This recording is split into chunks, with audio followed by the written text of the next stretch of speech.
Hilton Head Island has more than 100 miles of paved trails. Hilton Head Island is justifiably famous for its incredible beaches and world-class golf courses. The natural conditions of the lowcountry breed a particularly unique ecosystem teeming with wonderful wildlife. The beauty of the landscape is one of the most rewarding aspects of visiting Hilton Head Island. While in town, travelers should consider a trip to one or more of the island's wildlife preserves. The best time to visit Hilton Head is April and May as well as September and October.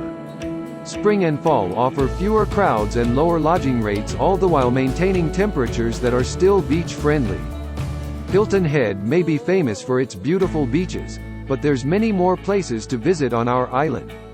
Whether it's renting a kayak and heading out on the water, grabbing a friend and hitting the shops, or family for a fun adventure and nice dinner, the island won't leave you disappointed.